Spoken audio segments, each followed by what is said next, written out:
DX5 でございますよ。これ見てくださいよ。ね、この DX5 というと、今弾いたエレクトリックピアノに代表されるような FM 音源、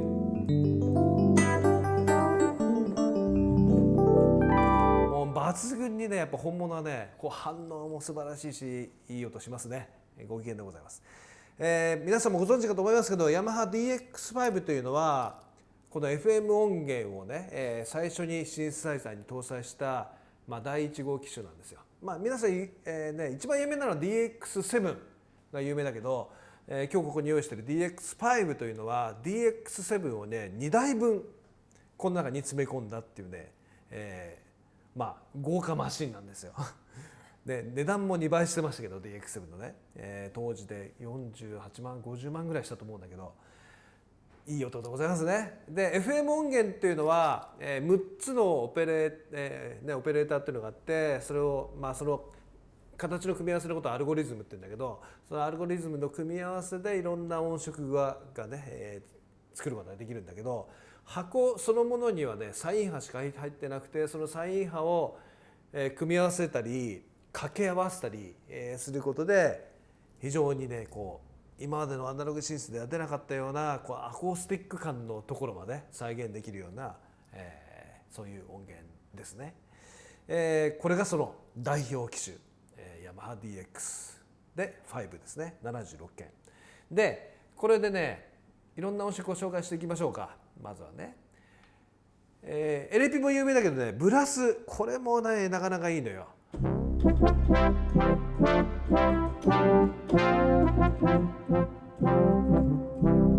ね、こうなんていうの、そのアコースティック感がありつつシンセ感もあるしみたいなね、だこの辺が新しかったんですよね、非常にね。こう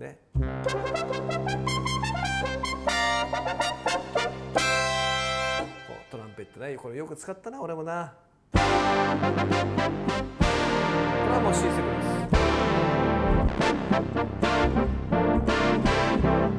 で特徴はね、その当時アナログシンセはやっぱりベロシティという概念はほとんどなかったわけよ。でも DX になってこのようにね、アナログ系の音でも弱く吹くとこうね、強く吹くとここまでこうダイナミクスがつくというね。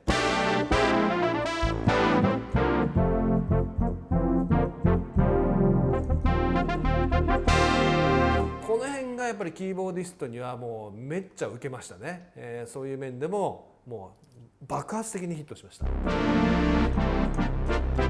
特にこの DX5 は DX7 2台分なんで、さらに分厚い音がこのように、ね、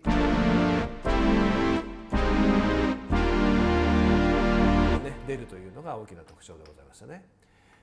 これねバイオリン系の音色もね、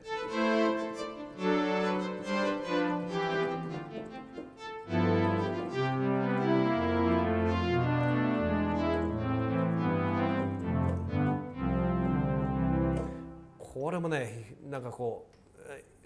アコースティック感にも聞こえるしエレクトリック感にも聞こえるしみたいなね、その絶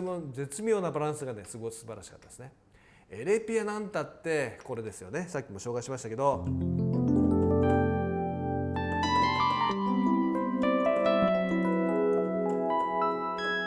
のねこうキラキラした感じが、しかもこのねダイナミクスがしっかり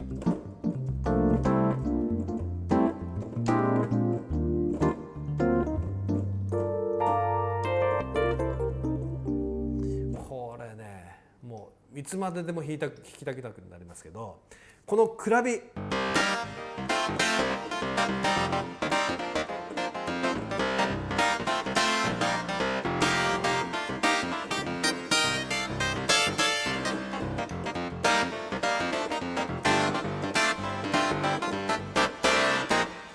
れもねこの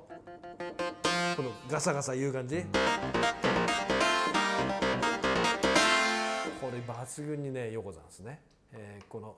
ハープシコードなんかも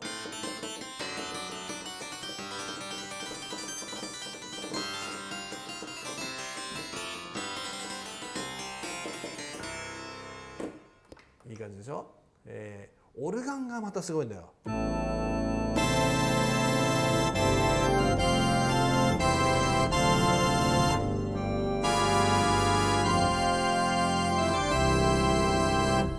パープオルガンもそうだけど、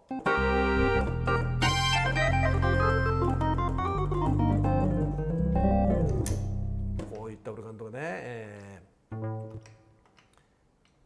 ジャズ系のオルガン、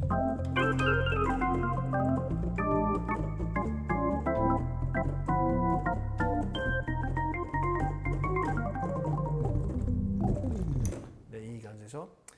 ハープ、これもよく使ったな。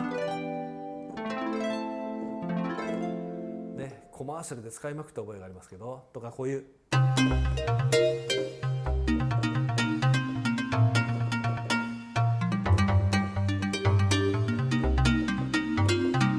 マレット系のね4音色だとかね、ビブラフォンとか。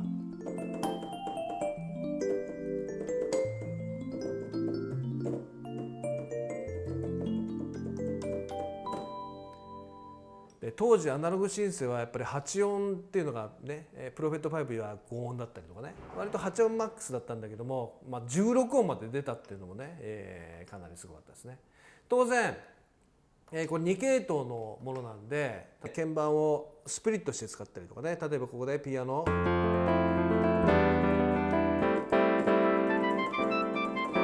ここで上の方ではフルート、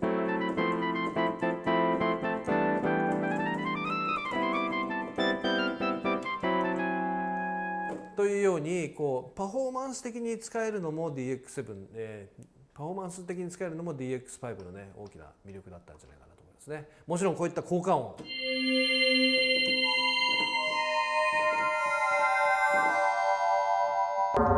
ったのとか、この手の鐘系、これビッグベンっていう音だけど、もう抜群だよね。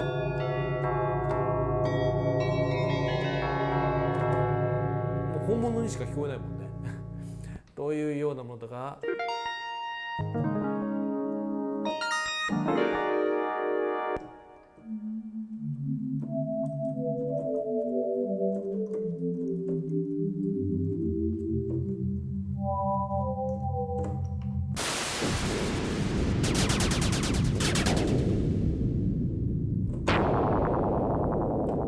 こういったものも含めね、